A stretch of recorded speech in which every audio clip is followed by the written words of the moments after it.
Hello guys, in this session chapter 12 inheritance part 3rd we will discuss the remaining part of inheritance. We already discussed the single level inheritance, multiple and multi level inheritance. Single level inheritance वो होती है जिसमें inheritance का level एक ही हो, means एक ही base class और एक चाइल्ड क्लास हो. फिर है multi level inheritance. Multi level inheritance वो होती है जिसके अंदर एक से अधिक लेवल्स ऑफ इनहेरिटेंस हो, लाइक पेरेंट, चाइल्ड और चाइल्ड का भी चाइल्ड. अगर बात करें मल्टीपल इनहेरिटेंस की, तो मल्टीपल इनहेरिटेंस में एक से अधिक बेस क्लास से मिलकर एक डिराइव्ड क्लास बनती है, या ऐसे बोल सकते हैं कि एक डिराइव्ड क्लास एक से अधिक बेस क्लास के फीचर्स को इनहेरिट करती है. तो वो हो गया मल्टीपल इनहेरिटेंस. और अब डिस्कस करेंगे अपन हायरार्किकल और हाइब्रिड इनहेरिटेंस, एब्स्ट्रैक्ट क्लास और वर्चुअल फंक्शंस. ये सब अपन डिस्कस करेंगे. तो सबसे पहले हायरार्किकल इनहेरिटेंस. हायरार्किकल इनहेरिटेंस क्या होती है? In this type of inheritance more than one sub class is inherited from single base class. Means base class एक होती है और उसकी डिराइव्ड या चाइल्ड क्लास एक से अधिक हो सकती है, और होती है एक से अधिक ही होती है. मोर than one derived class is created from single base class. Means एक से अधिक डिराइव्ड क्लास और एक ही बेस क्लास कौन सी होती है? हायरार्किकल. इसको समझने का दूसरा तरीका है ट्री स्ट्रक्चर. लाइक अगर ट्री को, जो अपना रियल ट्री होता है, उसको अगर उल्टा कर दिया जाए तो सबसे पहले रूट, रूट के बाद में उसके ब्रांचेज, जिनको अपन चाइल्ड बोल सकते हैं.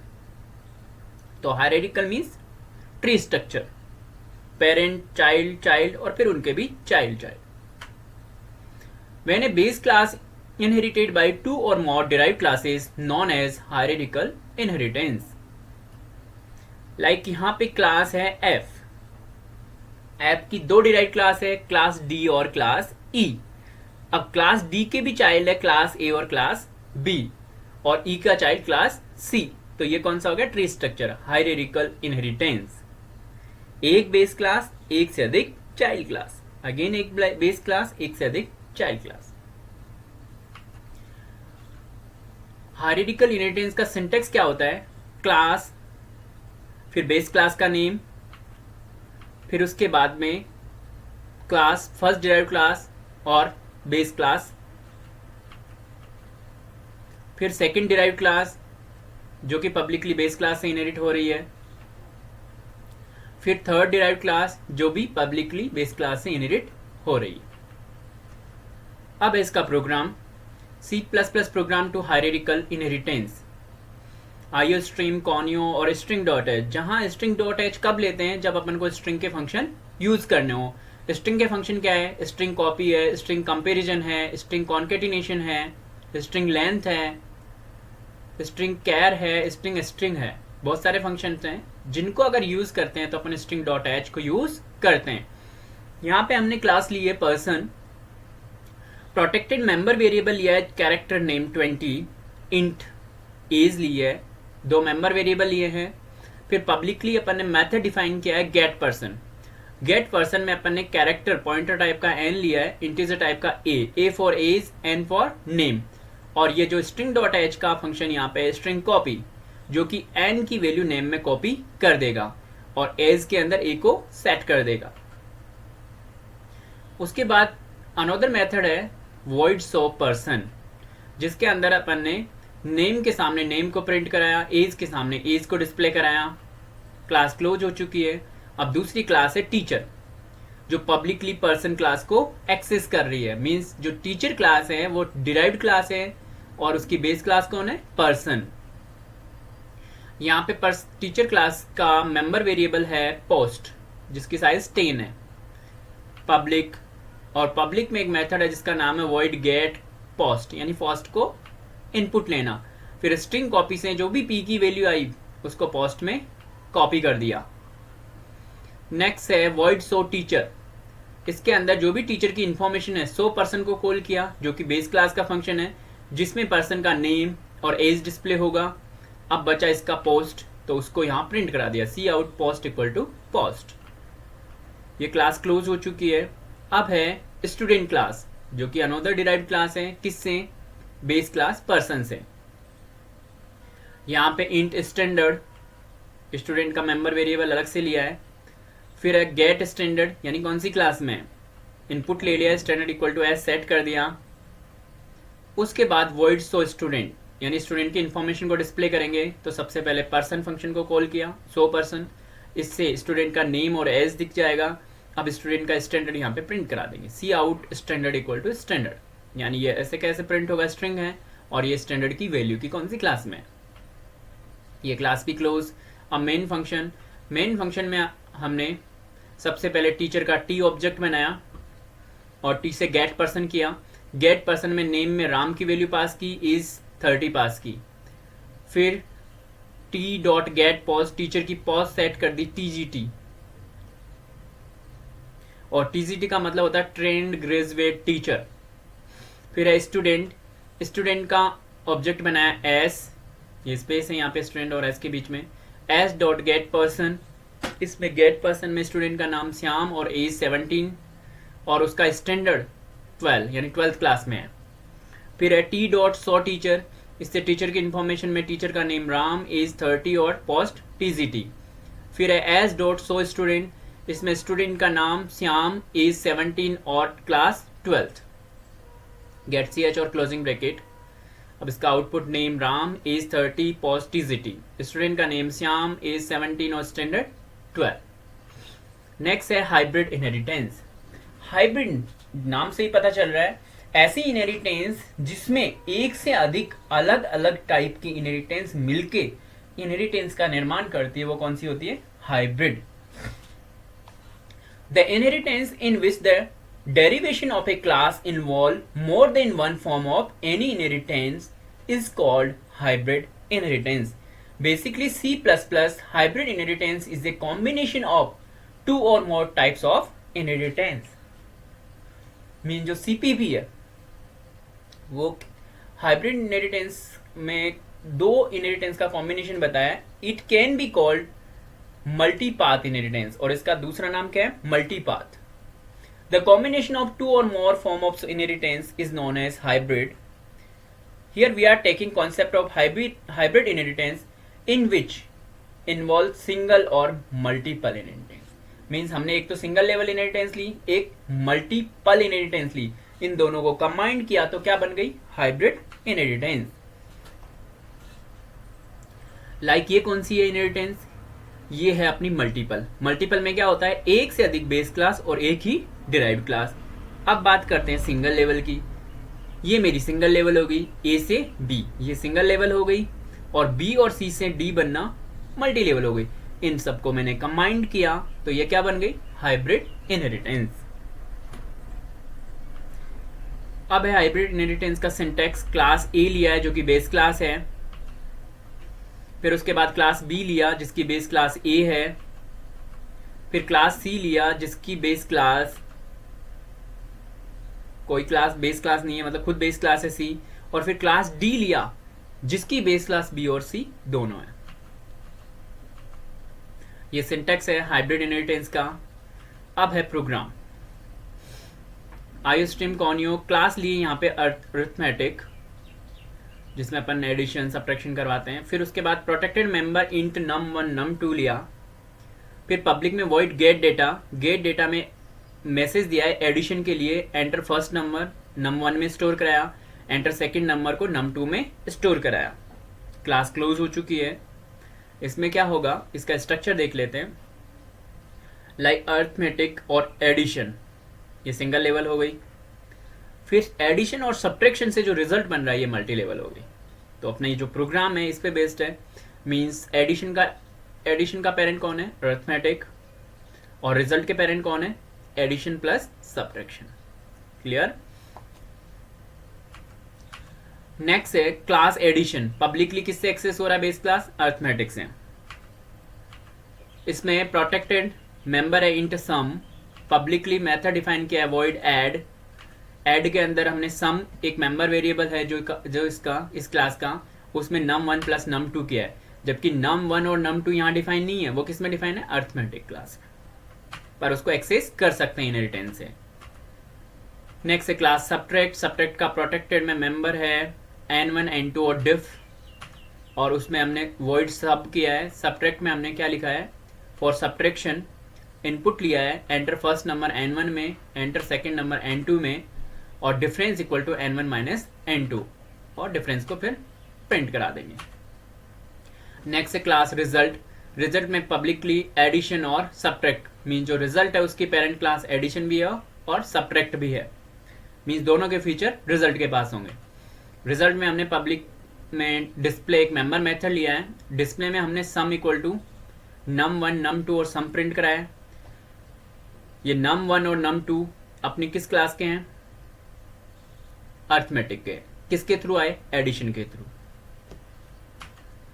अब डिफरेंस में n1 n2 किसका पार्ट है, सब्ट्रैक्ट क्लास का, और डिफरेंस उसी क्लास का है, तो वहां से ये एक्सेस करेंगे वैल्यूज को। उसके बाद मेन फंक्शन में हमने रिजल्ट z लिया है, मतलब जो अपनी सबसे चाइल्ड क्लास है रिजल्ट, जिसका पेरेंट एडिशन और सब्ट्रैक्ट है, उसका गेट डेटा किया। जबकि गेट डेटा कहीं भी रिजल्ट क्लास में नहीं डिफाइन किया, तो ये गेट डेटा किस में डिफाइन कर रखा है, एडिशन। फिर z डॉट एड, ये भी एड फंक्शन भी एडिशन में है तो ऐड करेगा। फिर z डॉट सब, ये सब्ट्रैक्ट क्लास में डिफाइन है। z डॉट डिस्प्ले, ये यहाँ पे डिफाइन है अपनी z मतलब रिजल्ट क्लास में, गेट ch और क्लोजिंग ब्रैकेट। और इसका आउटपुट होगा for addition enter first number 5, enter second number 7। For subtraction enter first number 10, enter second number 3। अगर सम करेंगे 5 + 7 तो 12, डिफरेंस 10 - 3 तो 7। फिर है वर्चुअल बेस क्लास। अब वर्चुअल बेस क्लास की क्यों जरूरत पड़ी, सबसे पहली चीज, अगर मैं बात करूं मल्टीपल इनहेरिटेंस की, तो मल्टीपल इनहेरिटेंस में क्या होता है, एक से अधिक बेस क्लास होती है, एक ही चाइल्ड क्लास होती है। तो सेम प्रॉपर्टीज जितनी भी उसकी बेस क्लास है उनसे उस चाइल्ड क्लास को मिलती है, तो वहां पे एम्बिग्विटी की सिचुएशन हो जाती है। In case of hybrid, will take the example, consider a hybrid inheritance in which 3 forms of inheritance which is multi level. Means एक हाइब्रिड इनहेरिटेंस है जिसमें मल्टी लेवल भी है, मल्टीपल भी है, और हायरार्किकल इनहेरिटेंस भी है। 3 टाइप की इनहेरिटेंस इन्वॉल्व है।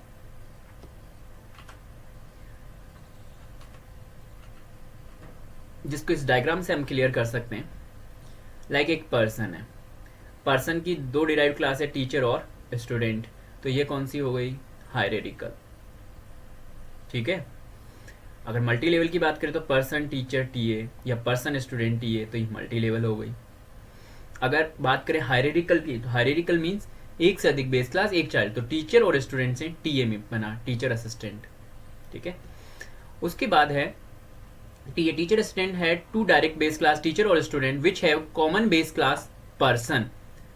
The class TA inherit the features of person via 2 different path. मतलब कि जो पर्सन के फीचर है वो टीए को मिल रहे हैं इनडायरेक्टली, किसके थ्रू, टीचर और स्टूडेंट के through. The situation create problem that all the public and protected member person are inherited to TA twice, 2 बार आ जाएंगे।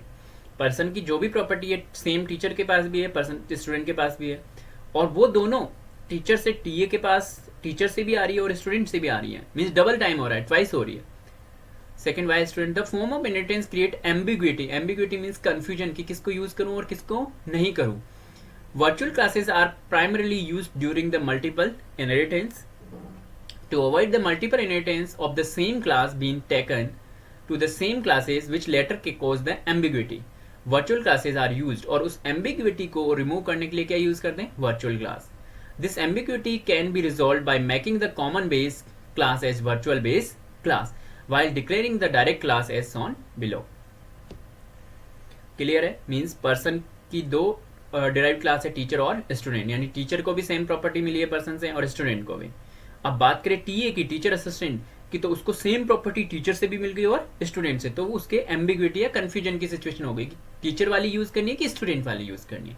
और उस एम्बिग्विटी को दूर कौन करता है, वर्चुअल बेस क्लास।